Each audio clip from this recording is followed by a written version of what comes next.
영국은 뭐 음식 문화가 없으니까요. 마트 같은 데 가보면은 채소나 과일들 색깔이 프리딩딩해요. 유럽에서는 이런 농담이 있어요. 천국에 가면은 영국 경찰이 있다. 대신에 지옥에 가면은 영국 음식이 있다. 영국에 계실 때 음식에 대해서는 좀 많이 안 힘드셨어요? 저는 집에서 밥을 해 먹어가지고요. 러시아에서는 명태 있죠. 거기서 다 버리는 거예요. 갑자기 지도 교수님이 내가 소문을 듣자 하니까 자네가 요즘에 돈이 없나 봐.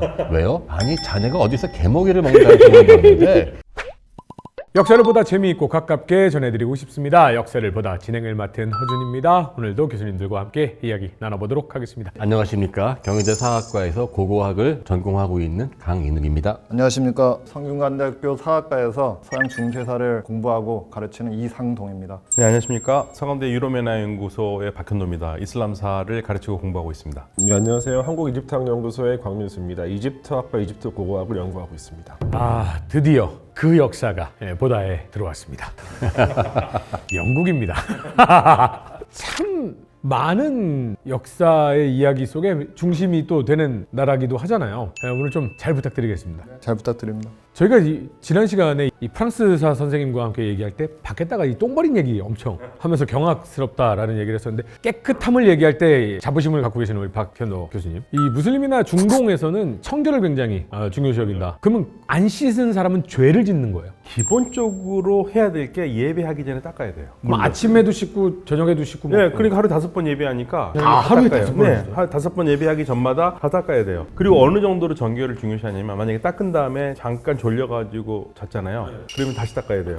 왜냐면 내가 자는 사이에 모르고 더러운 게 나한테 들어올 수도 있기 때문에. 그리고 방구를 끼잖아요. 그럼 다시 닦아야 돼요. 그래서 이 정결은 무슬림들한테는 신앙생활의 50%는 일단 기본적으로 되는 겁니다. 중동 지역은 특히나 물 부족 국가가 많잖아요. 그렇죠. 지금 현재 근데 자꾸 씻으면 물이 더 부족하지 않아요? 아유, 그래도 씻죠. 그래도 씻어야 네, 돼. 그럼요. 물이 없으면 뭘로 씻겠습니까? 모래로 씻어. 모래로 씻어요. 아, 모래로 막 손 씻고 세수하고 그래요? 모래로 예배하기 전에 씻는 게 허용이 돼요. 그 정도로 이 정결에 대한 의식이 굉장히 강해요. 클레오파트라는 목욕에 대해서 진심이 아니었어요? 근데 클레오파트라 이전에도 이집트에서는 목욕이 꽤 중요했던 것 같아요. 클레오파트라보다도 뭐 1000년 이상도 전부터 이집트에서는 이제 비누를 또 사람들이 많이 사용을 했고요. 그러니까 뭐 이를테면은 재랑 점토를 섞어가지고 거기다가 약간 이제 향이 나는 또 꽃가루 같은 것들을 넣어가지고 비누를 만들었던 흔적들이 나오고 있고, 또 뭐 이것뿐만이 아니라 이제 보통 이제 미라를 만들 때 그 나트론이라고 하는 천연 소다를 사용을 하거든요. 근데 이 천연 소다를 약간 희석시켜가지고 목욕할 때도 사용을 했었던 것 같아요. 그리고 이제 보통 이집트에서는 발달된 문명이다 보니까 청결과 어떤 위생에 대해서 어느 정도 관념이 정립돼 있었던 것으로 보이는데, 단체 생활을 하는 사람들은 거의 대체로 머리를 빡빡 밀었어요. 대표적으로 이제 신관들, 거대한 신전에 가면은 뭐 수천 명, 수백 명씩 같이 모여 사니까 이 사람들은 대부분 다 머리를 밀었었고, 또 굉장히 재미있는 벽화가 하나 있는데 룩소르 서안에 가면 이제 귀족들의 무덤들이 이제 모여 있거든요. 그 무덤들 중에서 이제 우세르하트라고 하는 신왕국 18왕조 시대 때 그 사람의 이제 무덤에 가면 신병들을 이렇게 징집하는 장면이 그려져 있어요. 근데 그 가운데 뭐가 그려져 있냐면은 신병들 머리 자르는 장면이 그려져 있습니다. 군대에 가면 아무래도 여러 사람들이 근접해가지고 살아야 되다 보니까 위생이 중요했고, 그래서 이제 머리를 짧게 잘랐던 것으로 보입니다. 사람은 털이 이제 몰려 있는 곳이 있으니까 거기에 이제 각종 벌레가 있을 수 있으니까. 근데 이 인도에서도 보면 그 강에 시체를 이렇게 흘려보낸다거나 아니면 자꾸 거기에 이제 신에 대한 어떤 못들을 하다 보니까 강이 굉장히 많이 오염이 돼 있잖아요. 그래서 강에서 냄새도 많이 나고 더럽다라고들 하는데 거기서 그렇게 많이 씻잖아요. 나일강에서도 그렇게 많이 씻어요. 지금은 사실은 나일강 씻는 사람은 없고요. 근데 이제 과거에는 나일강을 많이 사용을 했겠죠. 이런 아까 말씀드렸던 신전 같은 이제 그 대규모 시설들은 항상 이 나일강 물을 끌어오는 수로랑 운하들이 이제 만들어져 있어가지고, 그 가운데는 이제 큰 신전에는 신성호수라고 하는 시설도 만들어지는데, 여기 저수지거든요. 엄청나게 거대한 저수지인데 보통 신관들은 여기서 매일 아침 새벽에 몸을 정결하게 하기 위해서 매일 아침 씻었던 것으로 보입니다. 중세 유럽의 보건이라든지 위생에 대한 편견이 좀 많은 것 같아요. 이제 아까 말씀하셨듯이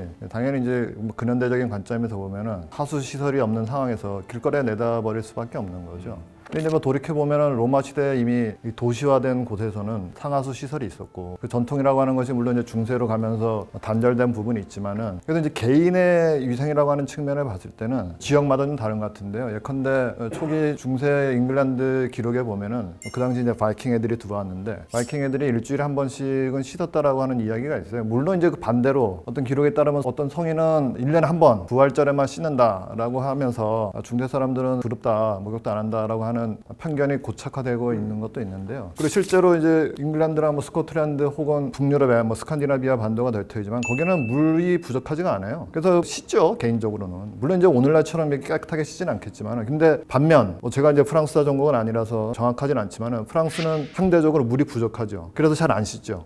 아, 이것도 이제 또 그쪽에서 오시면 또 개인의 위생이라고 하는 거는 이런 지역적인 차이가 좀 있는 것 같아요. 물론 이제 사회적으로 우리가 얘기하는 공공보건이라고 해야 될까? 이런 관념이 언제부터 생겼느냐는 좀 별개의 문제로 얼마나 자주 씻었느냐 문제는 그런 환경적인 요인이 좀 있는 것 같아요. 근데요, 드라마나 영화 같은 걸 보면 중세시대 사람들을 표현할 때 꼬질꼬질하고요, 이가 다 썩어있는 듯한 모습을 보여주는 중세의 영화가 대부분이잖아요. 근데 우리나라 사실은 드라마나 영화 보면 다 깨끗하잖아요. 근데 추노라는 드라마에서 처음으로 다 이가 썩어있고 다 꼬질꼬질하더라고요. 저게 정상인가? 라는 생각이 들었었는데, 그러니까 저희가 오해를 하고 있는 것 중에 하나가 목욕을 해야지만 청결하다라고 생각하는데 그건 사실 저는 검증되지 않은 것 같아요. 왜냐면은 요즘같이 정수가 잘 돼 있는 상수도가 있을 때가 가능한 이야기지 옛날에는 오히려 물이 안 좋은 곳에서는 괜히 샤워했다가는 더 이 사람은 위생적으로 안 좋고 병이 옮을 수 있기 때문에 무조건 씻는다 안 씻는다 중요한 것이 아니라 씻지 못할 때에도 어떻게 그 사람들은 위생을 관리했냐, 그게 진짜 문명의 척도이지 물에 묻혔냐 안 묻혔냐는 다른 이야기인 것 같아요. 에버스 파피루스 같은 기록들을 보면은 이거는 이제 아마 이제 일종의 소독제였을 거예요. 동식물성 기름이랑 그 알칼리성 소금을 섞어가지고 몸에 이렇게 바르라고 이제 나오는 그런 내용들이 있거든요. 이런 것들을 봤을 때 말씀하신 것처럼 꼭 물로 씻지 않아도 고대인들도 무엇인가 청결을 유지하는 방법은 분명히 갖고 있었던 것으로 보여요.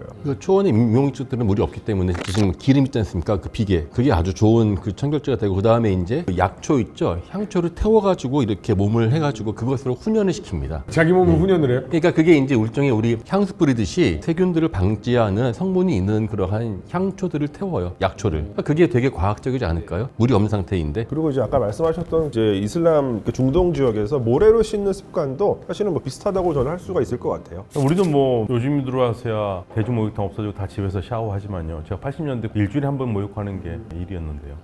아버지가 밀면은 항상 아버지 이거는 까진 거 아니에요? 그러면은 이렇게 밀어야 된다고. 영국은 신사의 나라다. 이게 영국에서 만든 거예요? 아니면 다른 나라가 그렇게 붙여준 거예요? 정확한 지식은 아닌데 제 생각엔 이거는 일본이 만든 이미지인 것 같아요. 일본이요? 그러니까 젠트리 계층, 도덕적으로 뭔가 결함이 없고 정중하고 품위 있는 사람으로 일본인들이 이미지를 만들어서, 그러니까 원래 젠트리의 나라가 돼야 되는데 여기다 신사라는 어떤 새로운 이미지를 덧붙여가지고 그런 식으로 만든 게 아닌가 싶어요. 혹시 이상훈 교수님은 영국에 유학을 가셨었어요? 네, 저는 스코틀랜드에서 공부했습니다. 그러면 영국 사람들은 본인들을 신사의 나라라고 해요? 그런 프라이드가 있긴 하죠. 그래서 사실 좀 다르긴 합니다. 제가 많은 곳을 다녀보지는 않았는데 다른 국가의 사람들하고 비교해 보면은 좀 다른 부분이 있긴 해요. 속내는 어떤지 모르겠는데 겉으로는 어쨌든 나이스하려고 노력을 하죠. 뭐 좀 사담을 말씀드려도 될까요? 네, 그럼요. 근데 그거 뭐 제일 좋아합니다. F로 시작하는 나라를 갔어요. 그래서 키라고 하는 도시를 가려고 공항에 내려서 공항 버스를 타고 가야 되잖아요. 근데 이제 보통 잉글랜드나 영국은 그런 유모차가 있으면은 우선 배려를 해주거든요.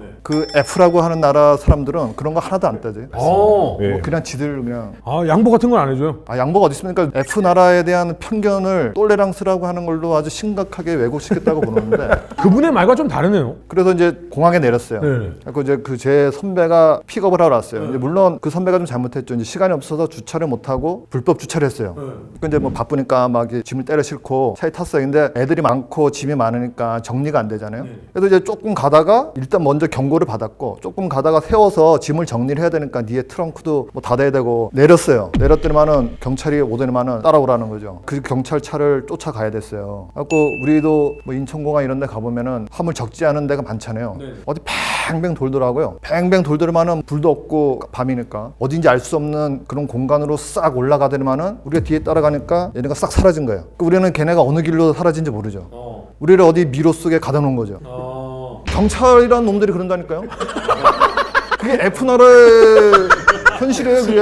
아이들이 잔뜩 있어서 이거 짐 정리도 못하고 이런데 깜깜하게 보이지도 않는 데다가 세워놓고 그냥 사라져버렸다고요? 네. 그런데 이제 걔네들은 몰랐던 게 있죠. 그 당시에 그 선배한테 핸드폰에 내비게이션 기능이 있었던 거예요. 그게 없었으면 저희는 거기서 갇혀가지고 엄청 고생했겠죠. 국기 색깔 3가지 중에 1가지는 지워도 되겠네. 뭐 2개 지워도 되지 않을까요? 그러니까 이 선생님 말씀하신 부분이 영국에서는 절대 있을 수 없는 일입니다. 영국의 경찰들은 정말 나이스하거든요. 그럼 영국의 경찰들은 만약에 아이들이 있고 막 뭔가 정리한다고 하면은 기다렸다가 다 정리 끝났어요? 그럼 가세요 이렇게. 그래서 유럽에서는 이런 농담이 있어요. 천국에 가면은 영국 경찰이 있다.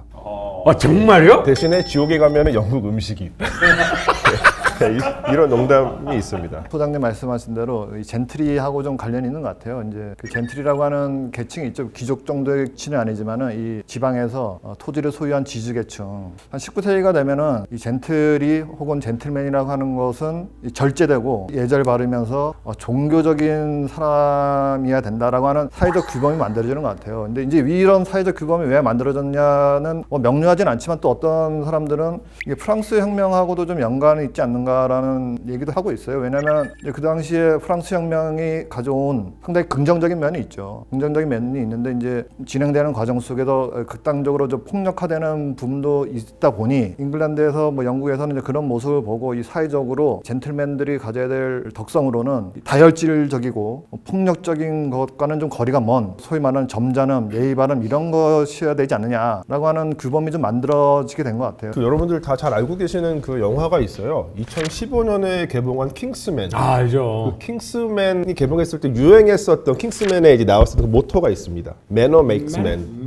근데 이게 사실 저는 어떤 영국의 젠틀맨 계층을 약간은 설명해주는 표현이라고 생각을 하는데 사실 이 Manner makes man이라고 하는 이 표현은 그 옥스퍼드 대학의 뉴 컬리지의 모토이기도 하거든요. 그러니까 이게 1400년대에 아마 처음 쓰였을 거예요. 근데 이 모토가 사실 꽤 혁명적이라고 할 수 있는 이유가 일단은 이전까지 옥스퍼드 컬리지들의 모토는 대부분 다 라틴어로 쓰여져요. 근데 Manner makes man은 영어로 쓰여지고 동시에 이전까지는 신분이 중요해서 그 신분이 사람을 결정하는 시대였다라고 한다면 이때부터는 어느 정도 의식적으로는 누군가가 이제 행동하는 방식으로 그 사람이 평가되어야 한다라는 이제 어떤 그 가치가 담겨져 있는 문장인 것 같아요. 그리고 이제 이러한 문장들이 지속적으로 잉글랜드 내에서 영국 내에서 사용이 되다 보니까 그 젠트리 계층의 어떤 이 실천 방식에도 어느 정도 영향을 끼치지 않았나. 근데 F로 시작되는 나라의 교수님께서 음식에 대한 얘기만 나오면 영국에 온 프랑스인들이나 음식에 대해서는 정말 극악의 평점들을 많이들 준다고 하던데 영국에 계실 때 음식에 대해서는 좀 많이 안 힘드셨어요? 저는 집에서 밥을 해 먹어가지고요. 힘들진 않았는데 영국의 대표적인 음식이라고 할 만한 게 없죠. 피쉬앤칩스 이 정도. 그거 말고는 없고 다 세계 각지의 음식들이 난무하고 있죠. 그래서 전통 음식이라고 할 만한 게 없는데 이제 그걸 좀 생각해 보면은 그럴 만한 것이 그 음식 문화라고 하는 것이 발전하기 위해서는 가장 중요한 게 저는 식재료라고 봐요. 식재료가 풍부해야지만이 그걸로 이것저것 하고 맛있게 음식을 만들어낼 수 있잖아요. 예컨대 우리 전라도 쪽 가면은 음식이 맛있는 이유가 물산이 풍부하기 때문이잖아요. 근데 영국은 위도가 좀 높기도 하고 습하고 그래서 일조량이 적어요. 농산물을 다양한 작물을 기르기가 적합한 환경이 아니죠. 이 제한된 품종의 농산물만 생산하는 거죠. 그거 가지고 어떻게 하려고 하면 할 수 있는 게 뻔하죠. 마트 같은 데 가보면은 웬만한 건 다 이제 수입해오죠. 스페인이나 이런 데서 채소나 과일들 색깔이 프리딩딩해요. 비슷해요. 그냥 다양한 게 없죠. 근데 그 F라고 하는 나라에 가보면은 거기 마트를 갔더니만은 농산물이 많죠. 형형색색의 온갖 종류의 야채와 채소, 과일들이 있는 거예요. 치즈는 말할 것도 없고 당연히 그런 식재료가 풍부한 곳에서 음식 문화가 발전할 수밖에 없는 거죠.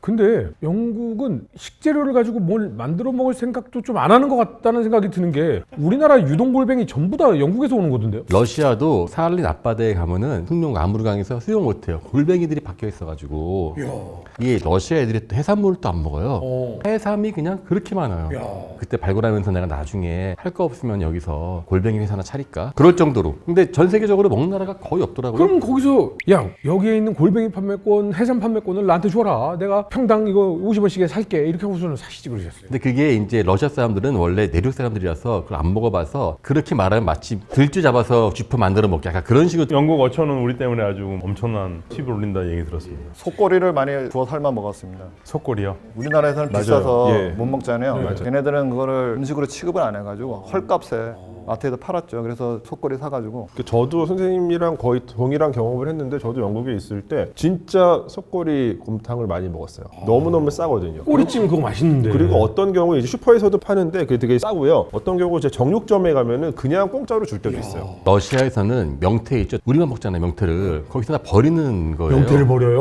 버려요. 그래서 원정환 선생님 하는 말이 야, 물고기는 없고 명태밖에 없어라는 유명한 말이 있어요. 물고기는 없고 명태만 있다고. 예, 안 먹으니까 게사료거든요. 그게 그래가지고 팔아요. 파는데 이렇게 얼려가지고 이 학교에서 가장 질 떨어지는 급식으로 나오는 게 명태예요. 제가 좋아하죠. 덩어리째 있는 게 너무 써서 갖다 먹는데 문제는 단점이 있어요. 이게 머리가 없어요. 머리를 잘라서 팔아요. 이게 냄새가 나니까는 비린내 때문에 제가 갖다 먹는데 아, 나 이거 국물을 내야 되는데 아니 머리가 없는 명태가 무슨 맛이야? 이게 퍽퍽하잖아요. 그래서 내가 그냥 거기서 있는 아주머니가 자네한테 팁을 줄게. 시내 가면은 개먹이들 파는 그러한 아주 큰 그 전통시장이 있는데 거기 가면은 이렇게 머리채 판다. 갔다 와서 그제서야 맛이 나는 거예요. 학교 갔으면 저기 내가 자랑했지. 너무 잘 먹어서 야, 내가 있잖아 어저께 도시 갔다 와서 명태를 진짜 거그는데 진짜 장인의 맛이었어 막 자랑했더니만은 다들 이렇게 보더니만은 불러 저기 갑자기 지도 교수님이 잠깐 앉아봐 강인욱. 네, 왜 그러십니까? 내가 소문을 듣자 하니까 자네가 요즘에 돈이 없나 봐. 왜요? 아니 자네가 어디서 개먹이를 먹는다는 소문이 들었는데 왜 집이 어려운가? 이러는 거예요. 그래서 아니 그게 아니까 알았네 뭐 하더니만 그때부터 장학금이 1.5배 올랐어요. 근데 그 전에 $50였다가 이제 $70가 된 거야. 그래서 이제 명태가 저한테 이제 먹이를 주었다. 친구들끼리 얘기한 거잖아요. 야, 이누기 게사료 먹는데. 오, 아니 명태 먹는 것도 불쌍해 죽겠는데 글쎄 머리까지 있는 걸 먹는데. 한국 사람들이 대단한 게요. 저도 몬트리올에 있었을 때 그 캐나다 사람들도 소뼈 안 먹어요. 한국 사람이 먹는 거를 아는 베트남 사람이 있어가지고 우리 한국 사람들이 다 그 정육점만 갔어요. 거기는 고기 사면은 그냥 뼈를 그냥 줘요. 그냥 그럼 우리는 받아가지고 그 사골국 끓여 먹으니까. 그 사람들은 그거 쓰레기로 하려면 처치 곤란이니까. 한국 사람들 대단해요. 지금이라도 늦지 않았는데 우리 사업을 시작할까요? 역사 중에 보면 우리나라 역사에도 그런 거 있잖아요. 어떤 전투에서 무슨 음식을 먹고 전투를 이겼다더라. 뭐 이런 설화 같은 이야기 있잖아요. 나라의 역사를 바꾼 음식 혹시 뭐 이런 게 있을까요? 일본이 그 러시아 전쟁하려다 먹었던 정로환 같은 약. 정로환이요? 정로환이 러시아를 정벌한 뜻이거든요. 우리 지금 약 중에 정로환 그 정로환이요? 물갈이를 많이 하니까 얘들이 행군을 못 하잖아요. 러시아를 정복하기 위해서 환약으로 만들어서 탈나는 걸 막게 하기 위해서 나온 게 정로환의 시작입니다. 그러면 러시아를 정복했다 해서 정러한이에요? 진짜 정로, 그러니까 로서와의 로. 근데 또 지금 그 이름을 그냥 당당하게 쓰면서 지금도 우리가 먹잖아요. 사용하고 우리. 있었네. 예. 그러니까 지금은 한문을 바꿨을 거예요 아마. 근데 유래는 그거다. 처음 알았네. 영국은 대표적인 음식이 뭔가요? 영국은 뭐 음식 문화가 없으니까요. 그러니까 영국이 음식과 식재료를 둘러싸고 이제 벌인 전쟁이 하나 있어요. 그 대구 전쟁이라고. 영국은 유일하게 먹는 생선이 대구다 뭐 이런 말 있잖아요. 예, 그 아이슬란드랑 1950년대에서 70년대까지 그냥 한 3차례에 걸쳐가지고 이게 뭐 엄청나게 격렬한 전투가 있었던 것은 아니고요. 아마 이제 군사적인 충돌 과정에서 아마 사망자가 1명 나오고 부상자도 1명 나오고 요 정도였었는데 사실 경제적으로 굉장히 치열한 싸움이었고 영국 사람들이 아이슬란드 쪽에 가가지고 계속 이제 대구를 잡아간 거예요. 그거 이제 못 가져가게 하려고 어떤 군사적인 물리력을 이제 행사를 하다가 충돌이 일어난 것이고 그래서 그 결과적으로 이제 오늘날 현대에 우리가 이제 배타적 경제 수역이라는 개념이 생겼잖아요. 한 200캐리 정도인가요? 그 개념이 생겨나게 된 계기가 바로 요 대구 전쟁. 일 겁니다 아마. 이슬람 할랄 푸드는 거기에 적혀 있는 게 먹지 말라라고 적혀 있어서 안 먹는 건 거예요? 네, 그러니까 쿠란에 딱 정확하게 4개 먹지 말라고 적혀 있거든요. 그러니까 죽은 고기. 그러니까 죽은 고기라는 것은 누가 죽은 고기 먹냐고 그러는데 갑자기 내 앞에서 동물이 죽을 수 있지 않습니까? 뭐 부딪혀서 죽을 수 있고 그거 먹지 말라 이거죠. 자연적으로 잡는 것만 먹어야지 그런 거 먹지 말라고 그러고 그리고 이제 예를 들면은 돼지고 먹지 말라고 그러고 피 먹지 말라고 그러고 선지자국 못 먹나요? 못 먹죠. 최악의 음식이에요 무슬림들한테는. 돼지잖아요. 돼지에도 돼지 피잖아요. 최악의 음식입니다. 아 그러네? 예, 선지해장국 그건 최악이고요. 선지자국 최악이네? 그러면 무슬림한테 모르고 먹거나 아니면 어쩔 수 없이 먹으면 괜찮은 음식이잖아요. 그렇죠. 모르고 먹거나 어쩔 수 없이 먹는 건 괜찮아요. 그리고 이제 네 번째로 먹지 말라는 게 하느님 이름을 잡지 않는 고기. 그러니까 무슬림식으로 도축을 해야 되는데 무슬림 도축하지 않은 고기라면 아무리 특 A급 한우가 있더라도 못 먹는 거죠. 아니 근데 거기 물고기도 먹을 수 있어요? 아, 물고기 먹죠. 근데 물고기도요. 이 법화마다 조금 다른데 예를 들면 말리키 학파는 북아프리카에서 굉장히 강한 학파인데 거기는 바다에서 나오는 건 다 깨끗한 게 다 먹어도 돼요. 기본적으로. 그런데 하나피 학파는 지금 이제 투르키예가 중심이 돼가지고 가장 널리 퍼져 있는데 거기서는 오징어는 안 먹습니다. 몽골이 생선을 안 먹거든요. 거기는 뭐 몽골이. 바다가 없으니까 그러지 아니, 않겠어요? 그리고 실제로 몽골 사람들은 원래 절대적으로 금기시했거든요. 징기스칸이 뭐 정벌하다가 탈이 나가지고 앞으로 먹지 마라 해서 이제부터 안 먹기 시작했다고는 하는데, 그래서 저는 또 유목민들이라서 안 먹었나 했는데 2,500년 전 러시아 알타이에 있는 파지리 고분에 있는 사람들의 뼈에서 이제 동위원소 분석을 하면은요 뭘 먹었나 알 수 있거든요. 생선 많이 먹었더라고요. 아, 그래요? 예, 이몽족들도 예. 근데 진짜 징기스칸 때 생긴 풍습인가 봐요. 생선을 먹지 말라가. 만약에 징기스칸이 이집트의 파라오였으면 그 무덤 만든 사람 다 죽었을 것 같아요. 다 죽였잖아요. 자기 무덤 알리지 말라고 그래가지고 만든 사람. 징기스칸은 무슨 작았을 거예요. 본인의 글자를 모르는데 징기스칸인지 우리가 어떻게 알겠어? 1번. 두 번째, 파라오도 몇천 년 이어지니까 어릴 때부터 크게 만들지만은 징기스칸은 자기가 혼자 일구었지 않습니까? 제 1대 파라오가 만들 시간 없잖아요, 피라미드는. 저는 없다고 봐요. 작았을 것 같아요. 징기스칸이랑 고대 이집트랑 조금 상통하는 면이 생선과 관련된 건데, 이 고대 이집트인들은 생선을 먹기는 먹었어요. 근데 약간의 금기가 있었습니다. 그러니까 생선은 대체로 이제 계급이 낮은 사람들이 먹었고 상류계층들은 생선을 안 먹었어요. 그리고 생선은 절대로 신한테 바치는 제물로 사용되지는 않았는데, 여기에는 뭐 이제 신화적인 어떤 배경이 있는데, 이제 오시리스라고 하는 신이 있어요. 자신의 형제, 자신의 남동생인 세트한테, 오시리스가 원래 신들의 왕이었는데 세트한테 죽임을 당하고, 세트가 이 오시리스를 전부 다 토막을 냅니다. 그리고 토막 낸 시신을 이집트 전체에 다 뿌려요. 그리고 그걸 나중에 오시리스의 여동생이자 부인인 이시스가 다 이제 모아가지고 꿰매서 마법으로 부활을 시켜서 오시리스가 부활을 하는데, 그게 이제 신화적으로 첫 번째 미라거든요. 근데 그때 토막난 시신을 다 모으는데 딱 한 곳만 못 찾았어요. 가장 중요한 남성성의 상징이 되는 그 부분을 못 찾아가지고 그 부분을 나무로 만들어서 대안을 삼았는데, 그 부분을 이제 나일강 속에 있는 물고기가 먹었다고 해가지고, 아, 물고기는 좀 천한 식재료다라는 인식이 고대 이집트에 좀 퍼져 있었던 것 같아요. 물고기가 오히려 숭배를 해야 되는 존재가 돼야 되는 거예요.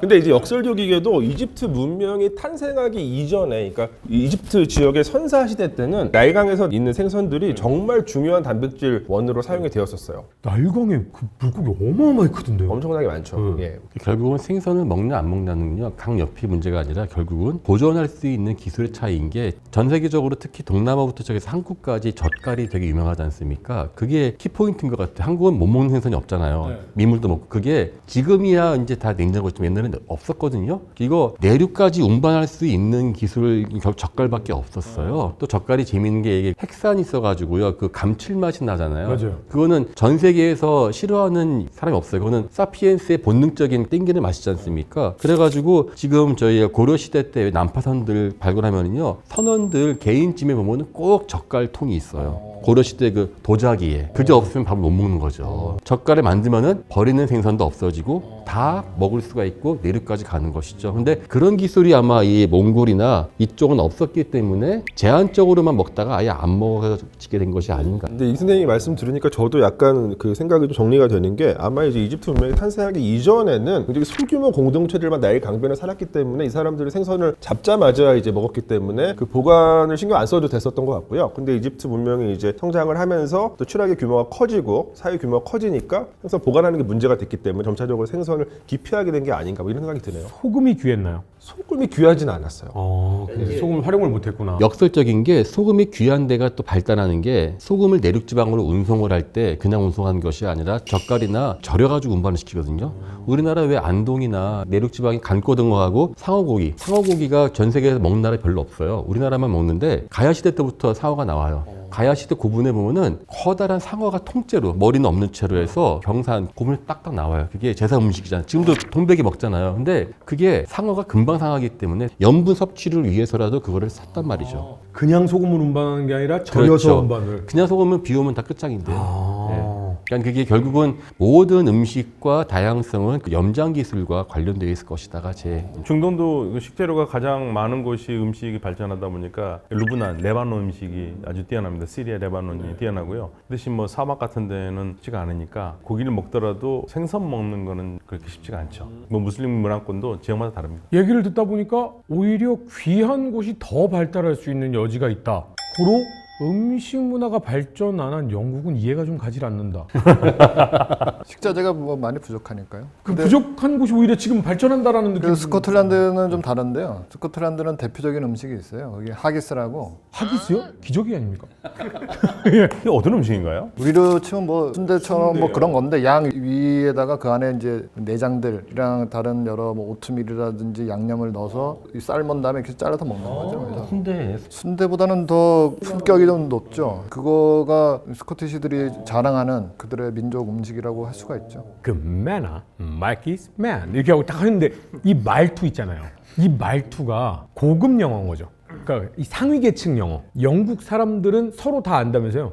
얘 지금 상위 계층 영어 쓴다. 하위 계층 영어 쓴다. 이거 안다면서요. 중상류 계층의 영어를 포시 잉글리시라 그러죠. 저는 이제 그래서 와이프랑 얘기할 때 어우 부티난다, 친절하다 뭐 이런 식의 표현을 쓰거든요. 근데 말씀하신 대로 그 영화에서 킹스맨에서 나오던 그런 식의 영어를 쓰죠. 그래서 뭐 워킹 클래스랑 포시 잉글리시랑 확연하게 차이가 나죠. 그래서 또 흥미로운 게 있어요. 이 과거에 데이비드 베컴이 워킹 클래스 계층이라서 영어가 상당히 촌스럽죠. 뭐 이런 표현은 좀 그렇지만은 포시에 좀 반대로 이야기하자면 그냥 편하게 말하자면 좀 저렴한 영어를 쓰죠. 뭐 제가 그런 말할 처지는 아니지만. 그리고 이제 그들만이 쓰는 뭐 슬랭 같은 것도 많이 쓰고 어느 언어학자가 그 미디어에 노출된 베컴의 악센트의 변화를 추적한 거죠. 점점 변해서 포시한 잉글리시가 된 거죠. 지금은 뭐 어디 미국의 축구 구단 단장이잖아요. 그 정도 위치에 있는 사람이 되다 보니까 딱 이 포시한 잉글리시로 변화하더라고요. 그런 게 확연하게 들리죠. 근데 더 놀라운 사실은 그렇다면 우리는 야, 뭐 지금 신분제 국가도 아니고 뭐 상위 계층 영어가 있고 하위 계층 영어가 있어 라고 하는데 영국인들은 이걸 인정한다면서요. 그래서 하위 계층 영어를 쓰는 사람들은 신분이 낮은 게 아니라 우린 당연히 이런 영어를 쓰는 게 맞아 라고 그냥 생각한다면서요. 영국은 상당히 그 신분 고착화된 사회죠. 제가 경험해본 바로는 그냥 워킹 클래스에서 태어났으면은 그냥 그렇게 나서 살다가 자기 자식도 그렇게 사는 거예요. 그 유모차 끌고 다니면서 담배를 쫙 피고 그 애 한 대는 탄산음료 애가 쪽쪽 빨아먹으면서 이렇게 가죠. 우리 엄마들로서는 상상도 못할 일이잖아요. 아빠들이 애 옆에서 담배 피면은 기겁을 하는데 탄산음료 단 거 먹이는 거 기겁을 하죠. 그런 거가 그냥 자유로운 거죠. 그래서 그냥 그렇게 나서 나는 내 계층에서 살다가 이렇게 간다. 그리고 중상류 계층들은 뭐 다 그런 건 아니겠지만은 이제 사립학교를 다니죠. 그 사립학교에 맞는 뭐 수준으로 대학을 진학하고 그 대학 나와서 그 사회적 위치로 가는 거고 그런 게 공고하죠. 굳이 하층민 워킹 클래스가 공부를 엄청 열심히 하거나 뭘 어떻게 해가지고서 내 부모보다는 내가 태어난 이 흙수저의 이 굴레를 벗어나서 상류층으로 올라가겠다라고 하는 그런 열망이 그렇게 크진 않아요. 왜요? 그만큼 고차가 된 사회인 거죠. 너무 신기한 것 같아요. 사회가 굉장히 좀 이렇게 정적인 사회인 것 같아요. 특히 이 클래스별로의 이동은 거의 없고 또 워킹 클래스의 경우에도 그러니까 이게 아마 이제 만들어진 것이긴 하겠지만 자기 클래스에 대한 자부심이 굉장히 강해요. 그러니까 만족도가 있다는 거죠. 뭐 그게 뭐 실제로 그 사람 진짜로 만족하는지 어쩐지는 알 수 없지만 예를 들어서 어떤 특정 클래스 내에서 누군가가 만약에 공부를 열심히 해요. 만약에 워킹 클래스 내에서 자기 친구가 그러면은 이제 다른 친구들이 놀리는 거죠. 공부하는 애를 공부 잘하는 애를 놀리게 되는 거죠. 그러니까 이 클래스에서는 공부를 하는 것이 그렇게 이제 추구되지 않는 어떤 가치이다.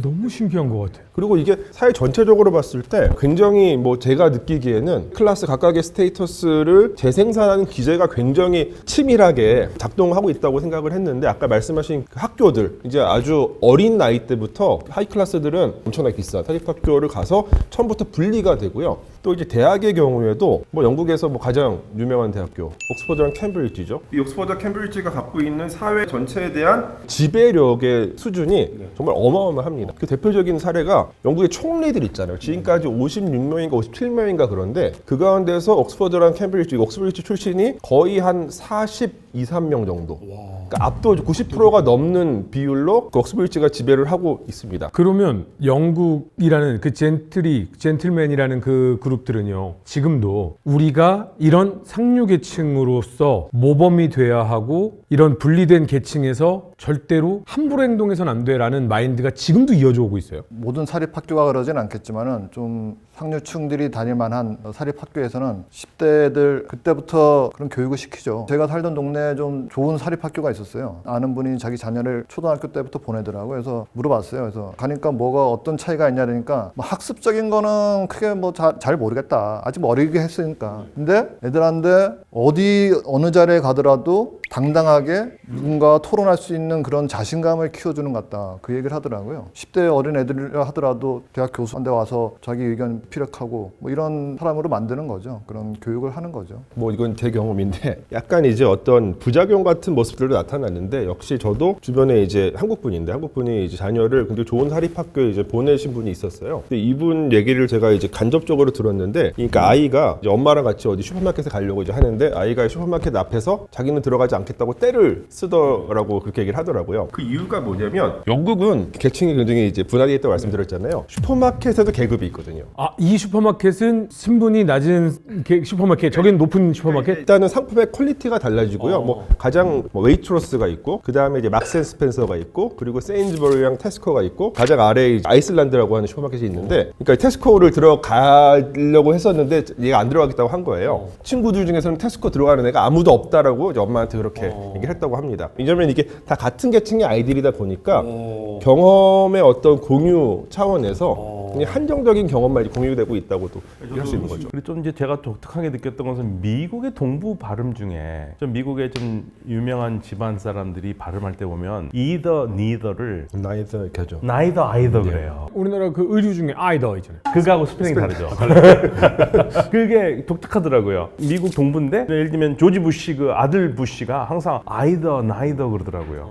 그러니까 그게 좀 더 고급스럽게 들리는 영어로 생각해서 그런 것 같고, 뭐 스케줄도 쉐줄이라고 프랑스식으로 이렇게 한다든지 그런 것들이 좀 남아 있는 거는 좀 독특하다고 느꼈습니다. 사실 그 우리가 신분제가 있다고 신기하지만은 오히려 신분제가 없는 우리나라가나 미국이 특이한 경우라고 저는 생각이 들거든요. 아, 그래요? 그러니까 러시아도 없거든요. 20세기에 다 한 번 나라를 갈아엎은 나라들은 신분제 없지 않습니까? 중국도 없잖아요. 그게 다 공산주의 혁명 때 갈아엎어가지고 다시 이제 생기고 있는 상황인데, 우리나라 혁명이 있어서 그런가? 한국은 이제 일제 강점기에다가 한국 전쟁에다가 엄청나게 많은 변혁이 있고, 결정적으로 제 생각에 한국은 이게 나라가 분단되면서 그 모든 체계가 저는 단순하게 전쟁 때문에 없어졌다기보다 원래 있던 체제가 반으로 줄면서 모든 그 시스템들이 붕괴가 됐지 않습니까? 그래서 한마디로 갈아엎어 준 거죠. 그러니까 지금 뭐 일본도 보면은요, 뭐 평범하게 다닌 것 같지만 귀족들, 화족구들은 다 달라요. 성이 다르고 같은 고고학을 하는데도 저분은 화족구라고. 겉으로는 절대로 뭐 그냥 근데 하나하나가 자기들 말로는 우아하다. 지갑 하나, 뭐 이거 하나 사사로운 게 없다. 그 사람들은 그걸 화족구라고 불러요? 화족, 한국말로. 그게 어떻게 할까? 성이 다르다, 쟤네들은. 근데